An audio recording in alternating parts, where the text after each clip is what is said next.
Last episode में हमने देखा था हानशन ने एक पावरफुल मेल स्पिरिट हासिल की थी जिसके पास एक पावरफुल शील्ड थी। ऐसे में हानशन के फ्यूचर में काफ़ी ज़्यादा काम आ सकता था। वो अपनी खुशी मना ही रहा था, तभी उसे फील होता है कि उसका सुनहरा शेर अब इवॉल्व हो चुका है। एंड ये देखकर उसकी खुशी 7वें आसमान पर पहुंच जाती है, क्योंकि इवॉल्व होने के बाद सुनहरे शेर के पास कुछ एबिलिटीज़ आ गई थी। अब आगे हानशन समुद्र से होते हुए गॉडेस शेल्टर आ जाता है। वो सुनहरे शेर की पीठ पर बैठा हुआ था एंड वहाँ पर उसके साथ साथ बहुत सारे बीस्टों की बॉडीज़ भी थी जिन्हें वो यहाँ पर बेच सकता था। गॉडेस शेल्टर के सभी लोग हानशन को देख रहे थे। जब वो देखते हैं कि हानशन अपने साथ इतना सारा मीट लेकर आया है तो उनकी हैरानी का कोई ठिकाना नहीं रहता है। यहाँ तक कि यांगली खुद भी शॉक थी। वो हानशन के पास जाती है। हानशन कहता है, यांगली, इस मीट को कैसे बेचना है तुम्हें अपने हिसाब से देख लो। एंड हाँ, तुम्हें इस मीट को बेचने में कोई जल्दबाजी नहीं करनी है, आराम से बेचना इसे। ये सुनकर यांगली सिर हिलाती है और फिर वो हानशन से पूछती है, आखिर इतने सारे बीस्ट तुम्हें कहाँ से मिले? तो हानशन मुस्कुराते हुए कहता है, ये सभी बीस्ट, अरे ये सभी तो मुझे समुद्र के अंदर मिले थे। मैंने इनका शिकार समुद्र के अंदर किया था। पर उसकी इन बातों ने यांगली को शॉक कर दिया था। वो शॉक के साथ कहती है, समुद्र के अंदर? असल में ज़मीन पर शिकार करने के मुकाबले समुद्र के अंदर शिकार करना बहुत ज़्यादा मुश्किल होता था। इस वजह से हानशन की बातों ने उसे चौंका दिया था। उसकी हैरानी देखकर हानशन मुस्कुराते हुए कहता है, हाँ, इसमें कौन सी बड़ी बात है? वैसे भी तुम मुझे बहुत पहले से जानती हो। क्या तुम्हें नहीं लगता है कि मैं ऐसा कर सकता हूँ? तो इस पर यांगली मन ही मन सोचने लगती है, ये ऐसा कर तो सकता है। सच में ये लड़का बहुत ही कमाल की चीज़ें कर रहा है। लो डेमन वर्ल्ड में मैंने इसके बारे में अपना जो भी ओपिनियन बनाया था वो बिल्कुल गलत था। ये लड़का कमाल का है एंड ये ऐसी चीज़ें कर सकता है जो इसके अलावा कोई और नहीं कर सकता है। इधर हानशन यांगली को सभी जिम्मेदारियां सौंपकर वहाँ से सीधा डफने आ जाता है। वो एक कमरे में बैठा हुआ था एंड वहाँ पर मिस्टीरियस मंत्रा को स्टडी कर रहा था। उसे मिस्टीरियस मंत्रा का एक एक कैरेक्टर तो समझ आ रहा था, लेकिन जब हानशन उसे ऑर्गेनाइज कर कर एक सेंटेंस फॉर्म करता था तो वो सेंटेंस पूरी तरह से मीनिंगलेस होता था। इस वजह से हानशन बहुत ज़्यादा फ्रस्ट्रेट हो चुका था। तभी उसके पास यानरेन का कॉल आता है। हानशन जल्दी से कॉल पिक कर लेता है। यानरेन कहती है, हानशन, क्या तुम एंशिएंट लैंग्वेज सीखना चाहोगे? तो इस पर हानशन कहता है, हाँ, मैं अभी के लिए एंशिएंट लैंग्वेज सीखने की ही कोशिश कर रहा हूँ। तो इस पर यानरेन कहती है, कल डफने पर एंशिएंट लैंग्वेज के एक एक्सपर्ट आने वाले हैं। शायद उनके साथ डिस्कशन कर कर तुम अपने एंशिएंट लैंग्वेज के डाउट्स क्लियर कर सको। तो इस पर हानशन उनके बारे में यानरेन से पूछता है। तो यानरेन उसे बताती है कि प्रोफेसर जू पिछले कई सालों से एंशिएंट लैंग्वेज के बारे में स्टडी कर रहे हैं। ऐसे में वो हानशन की काफ़ी ज़्यादा मदद कर सकते हैं। हानशन इस पर अपना सिर हिलाता है, जिसके बाद वो अगले दिन प्रोफेसर जू का लेक्चर अटेंड करने चला जाता है। उनका लेक्चर मेनली क्रिस्टल क्लैन के लोगों की लैंग्वेज पर था। क्रिस्टल क्लैन के लोग किसी तरह के अल्फ़ाबेट नहीं लिखते थे, बल्कि वो अलग अलग तरह के पैटर्न्स ड्रॉ किया करते थे एंड उन पैटर्न्स को समझकर ही हम क्रिस्टल क्लैन के बारे में और ज़्यादा समझ सकते थे। हानशन उस लेक्चर को काफ़ी सीरियसली अटेंड कर रहा था एंड उसे उसमें से काफ़ी कुछ समझ भी आ गया था। लेक्चर ख़त्म होने के बाद वो प्रोफेसर जू के पास जाता है एंड कहता है, हाय प्रोफेसर जू, मैं हानशन हूँ। मैं असल में एंशिएंट लैंग्वेज को स्टडी कर रहा हूँ, जिसमें मेरे कुछ डाउट्स हैं। क्या आप उन डाउट्स को क्लियर कर सकते हैं? ये सुनकर प्रोफेसर जू मुस्कुराते हुए कहते हैं, हाँ, क्यों नहीं, पूछो, तुम्हारे क्या डाउट्स हैं? इस पर हानशन उनके साथ डिस्कशन करने लगता है, लेकिन उस डिस्कशन के दौरान प्रोफेसर जू को ये समझ आ जाता है कि हानशन को एंशिएंट लैंग्वेज की काफ़ी ज़्यादा नॉलेज है एंड वो खड़े खड़े हानशन के हर एक सवाल का जवाब नहीं दे सकते हैं। इसलिए वो हानशन से डिस्कशन करने के लिए उसके साथ वहाँ से कैफेटेरिया आ जाते हैं। जहाँ पर काफ़ी देर तक उनका वो डिस्कशन चलता है। उस डिस्कशन में हाइंशन को बहुत सी चीज़ें समझ आई थी, इस वजह से वो काफ़ी ज़्यादा खुश था।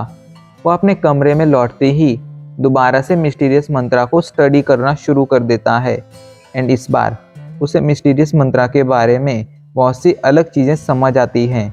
इस बार वो मिस्टीरियस मंत्रा को काफ़ी हद तक पढ़ पाता है एंड उसे पढ़ने के बाद उसकी प्रैक्टिस भी करना शुरू कर देता है।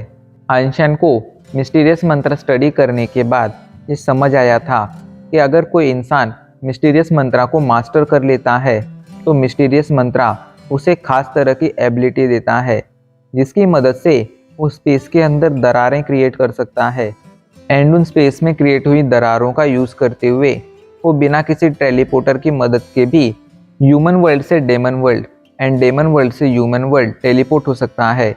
लेकिन उसके लिए उसे इसे मास्टर करना होगा। लेकिन अगर वो इसे मास्टर भी नहीं कर पाता है एंड इसे थोड़ा भी सीख लेता है तो उसके पास इन फोर्स आ जाएगी एंड वो इन फोर्स जो उसके पास आएगी वो बहुत ज़्यादा पावरफुल होगी। इनएंग ब्लास्ट भी उसे इन फोर्स प्रोवाइड करती थी, लेकिन उसका पेनिट्रेशन सिर्फ 1-2 इंचेस का होता था। लेकिन अगर वो मिस्टीरियस मंत्रा के अनुसार इन फोर्स को प्रैक्टिस करता तो उसका पेनिट्रेशन 5 से 6 इंच तक जा सकता था एंड अगर वो इसे और अच्छी तरह से प्रैक्टिस करता तो उसका पेनिट्रेशन लगभग 1 फीट तक बढ़ सकता था। इस वजह से हाइंशन काफ़ी ज़्यादा खुश था, क्योंकि अब वो अपने इन फोर्स का यूज़ करते हुए किसी की भी बॉडी को बहुत ईजीली इनर डैमेज दे सकता था एंड ये काफ़ी कमाल की बात थी। बस हाइंशन को इसे प्रैक्टिस करना था, इस वजह से वो इसकी प्रैक्टिस शुरू कर देता है। कुछ दिनों तक प्रैक्टिस करने के बाद जब हाइंशन इसमें काफ़ी ज़्यादा इम्प्रूव कर लेता है तब वो डिसाइड करता है कि पिछली बार वो जिस नेस्ट में गया था वहाँ पर अब वो दोबारा जाएगा। पिछली बार जब वो यहाँ पर आया था तब उसके पास इतनी पावर नहीं थी कि वो इस नेस्ट के गार्डियन बीस्ट को मार सके, लेकिन अब उसके पास वो पावर आ गई थी। जैसे ही हाइंशन नेस्ट के अंदर आता है वो डेमन जैसा दिखने वाला बीस्ट हाइंशन पर हमला करना शुरू कर देता है। हाइंशन भी उससे फाइट करना शुरू कर देता है।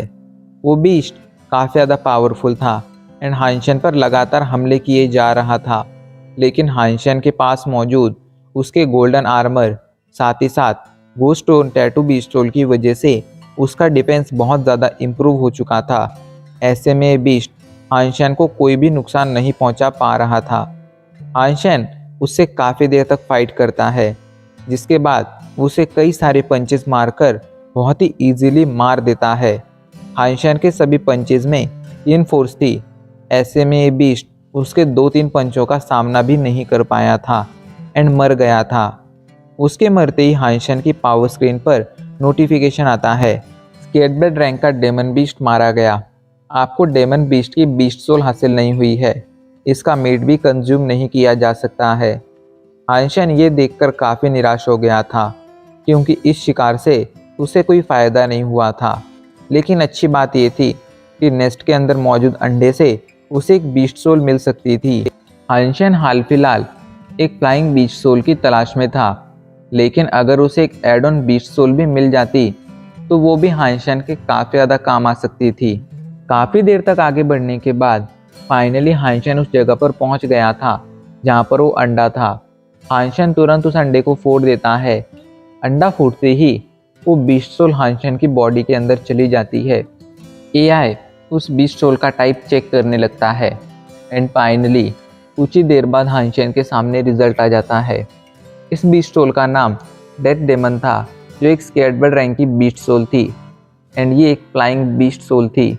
ये देखकर हाइंशन बहुत ज़्यादा खुश हो गया था, उसे फ्लाइंग बीस्ट सोल मिल चुकी थी। हाइंशन तुरंत उसे बाहर बुलाता है एंड हाइंशन की पीठ पर 2 पंख आ जाते हैं। ये पंख देखने में काफ़ी ज़्यादा अमेजिंग लग रहे थे एंड हाइंशन को पूरा भरोसा था कि जब वो इसे वो क्रिस्टल खिलाकर वायलेंट स्टेट में कन्वर्टेड बीस्ट सोल में बदल देगा तब इन पंखों की स्पीड इतनी ज़्यादा हो जाएगी कि एडवांस डेमन वर्ल्ड के एक सुपर बीस्ट के अलावा कोई भी उसे नहीं पकड़ पाएगा। अपनी इसी जीत के साथ हाइंशन उस नेस्ट से बाहर आ जाता है। वो बहुत ज़्यादा खुश था एंड फ्यूचर की अपनी ग्रोथ के बारे में ही सोच रहा था। वो वहाँ से सीधा स्टारविल शेल्टर आ जाता है। हानशन को इतने दिनों बाद फाइनली वहाँ पर देखकर लीजिंग काफ़ी ज़्यादा खुश था। उसकी खुशी का कारण जब हानशन उससे पूछता है तो लीजिंग बताता है कि मैंने ब्लैक गॉड और फिलिप के साथ एक एग्रीमेंट बना लिया है। आज से 2 दिनों बाद हम रॉयल स्पिरिट शेल्टर पर हमला करने जाएंगे। क्या तुम उस हमले में हमें ज्वाइन करना चाहोगे? ये सुनकर हानशन मुस्कुराते हुए कहता है, अगर इस शिकार को ब्लैक गॉड ज्वाइन कर रहा है तो मेरे ज्वाइन करने से थोड़ी दिक्कत हो सकती है, क्योंकि मेरे और उसके बीच में दुश्मनी है। इस पर लीजिंग कहता है, कहीं तुमने ही तो उसका अरपाइमा फिशिंग नहीं चुराया था? तो इस पर हानशन बस मुस्कुरा देता है, हाँ वो मैं ही था, पर तुम चिंता मत करो, हम दोनों के बीच इतनी भी दुश्मनी क्यों ना हो, मैं इस शिकार को ज़रूर ज्वाइन करूँगा। इस पर लीजिंग कहता है, ठीक है, अगर तुम शिकार को ज्वाइन करना चाहते हो तो कोई प्रॉब्लम नहीं है, लेकिन तुम्हें केयरफुल रहना चाहिए, क्योंकि अगर शिकार के दौरान ब्लैक गॉड ने तुम्हें मारने का ठान लिया तो फिर तुम्हारे लिए मुसीबतें खड़ी हो सकती हैं। इस पर हानशन हंसने लगता है। उसे ब्लैक गॉड का बिल्कुल भी डर नहीं था, उल्टा वो मन ही मन ये सोच रहा था कि शिकार के बाद अगर उसे मौका मिला तो ब्लैक गॉड को मारने की पूरी कोशिश करेगा।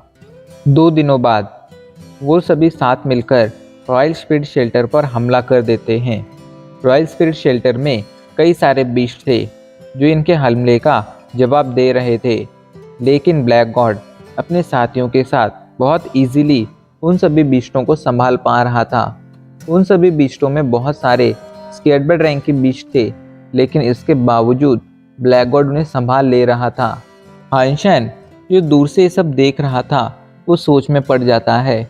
लीजिंग वेस्ट साइड से हमला कर रहा है एंड फिलिप ईस्ट साइड से हमला कर रहा है। वहाँ पर भी कई सारे स्केयर्ड रैंक के बीस्ट होंगे। इसके बावजूद ब्लैक गॉड के सामने भी अभी बहुत से स्केयर्ड रैंक के बीस्ट हैं। आखिर इस शेल्टर में इतने सारे स्केयर्ड रैंक के बीस्ट क्यों हैं, उसे ये बात समझ नहीं आ रही थी। वहीं वो सिल्वर स्पिरिट दूर से खड़ी होकर ये सब देख रही थी एंड सभी बीस्टों को कमांड कर रही थी। ब्लैक गॉड बहुत इजीली इन बीस्टों को मारता जा रहा था एंड सिचुएशन को काफ़ी अच्छी तरह से कंट्रोल कर रहा था। ये देखकर हानशन समझ गया था कि भले ही ब्लैक गॉड उसका दुश्मन क्यों ना हो, लेकिन उसे भी ये बात माननी पड़ेगी कि ये बंदा सच में बहुत ज़्यादा कमाल का है। लेकिन एक दुश्मन हमेशा दुश्मन होता था एंड हानशन उसके कमाल के होने के बावजूद उस पर कोई दया नहीं दिखाने वाला था। वहीं ब्लैक गॉड अपने साथियों के साथ इन बीस्टों को मारता रहता है, लेकिन तभी हानशन नोटिस करता है इतने सारे बीस्टों को मरता देख भी उस सिल्वर स्पिरिट को कोई फर्क नहीं पड़ रहा था। उल्टा वो तो अब शेल्टर के अंदर वापस जाने लगती है।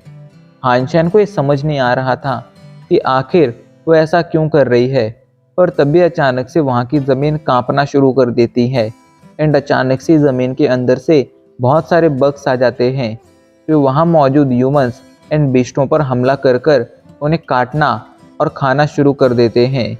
ये सभी बीस्ट बस ऑर्डिनरी लेवल के या प्रिमिटिव रैंक के बीस्ट थे, लेकिन वो बहुत सारे थे। ऐसे में ये किसी स्केयर्ड रैंक के बीस्ट को तक खतरे में डाल सकते थे। अब हानशन को समझ आ रहा था कि आखिर वो स्पिरिट इतनी ज़्यादा शांत क्यों थी, क्योंकि वो इन बग के बारे में जानती थी।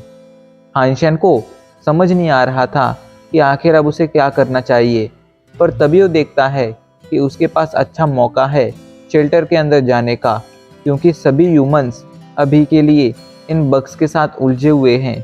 यही सोचकर हानशन बहुत तेज़ी से इन बग्स की भीड़ के अंदर छिपते छिपाते आगे बढ़ने लगता है। उसने डिसाइड किया था कि वो इन बग्स को एज अ कवर यूज़ करेगा ताकि ब्लैक गॉड और उसके साथी हानशन को वहाँ पर ना देख पाएँ। वो ऐसा करने में कामयाब भी हो रहा था। काफ़ी देर तक इसी तरह आगे बढ़ते रहने के बाद हानशन फाइनली शेल्टर के एंट्रेंस पर पहुंच जाता है एंड जल्दी से शेल्टर के अंदर एंटर करता है। वो अभी के लिए राहत की सांस ले रहा था कि ये बग्स शेल्टर के अंदर नहीं आते हैं, वरना उसके लिए मुसीबत खड़ी हो जाती। पर वो ये भी समझ गया था कि वो रॉयल स्पिरिट भी ये बात जानती है, इस वजह से वो काफ़ी ज़्यादा शांत है। वो शेल्टर के अंदर था तभी उसके सामने बहुत सारे बीस्ट आ जाते हैं। हानशेन को इन बीस्ट से कोई प्रॉब्लम नहीं थी। इधर वो स्पिरिट वहाँ से जाने लगती है। हानशेन जब ये देखता है तो इन बीस्टों को मारना शुरू कर देता है। ये सभी नॉर्मल बीस्ट थे, ऐसे में ये हानशेन को नहीं रोक सकते थे। हानशेन सोच रहा था कि आखिर वहाँ पर कोई स्केटबर्ड रैंक का बीस्ट क्यों नहीं है, पर उसकी ये इच्छा कुछ ही देर में पूरी हो जाती है, क्योंकि जब वो स्पिरिट नोटिस करती है कि हानशेन बहुत इजीली उसके सभी बीस्टों को मारते जा रहा है, तो फिर वो गुस्से में आकर अपने सभी के सभी स्केटबर्ड रैंक के बीस्टों को हानशेन के पीछे लगा देती है। ये 4 बीस्ट थे एंड काफ़ी ज़्यादा पावरफुल थे। उस स्पिरिट ने हानशेन को पहचान लिया था, इस वजह से वो किसी भी तरह इन बीस्टों के जरिए हानशेन को मरवाना चाहती थी। हानशेन इन बीस्टों के साथ उलझ जाता है, लेकिन वो समझ रहा था कि अगर वो ज़्यादा देर तक इनके साथ उलझा रहा तो इसका कोई फ़ायदा नहीं होगा, उल्टा इससे उसकी ही एनर्जी ड्रेन होगी। ये समझ आते ही हानशेन इन सभी बीस्टों को चकमा देते हुए आगे बढ़ने लगता है एंड कुछ ही पलों में स्पिरिट हॉल के अंदर एंटर कर जाता है। हेवनली को सच में कमाल की थी, इस वजह से हानशेन इन सभी बीस्टों से बच पाया था। वो हॉल के अंदर आ चुका था। ये सभी बीस्ट हॉल के गेट के बाहर थे, लेकिन पता नहीं क्यों पर ये बीस्ट अंदर नहीं आ रहे थे। हानशेन के सामने ही वो सिल्वर स्पिरिट थी जो गुस्से से हानशेन को घूर रही थी। एंड अब इसी के साथ हमारा एपिसोड आज यहीं पर ख़त्म हो जाता है।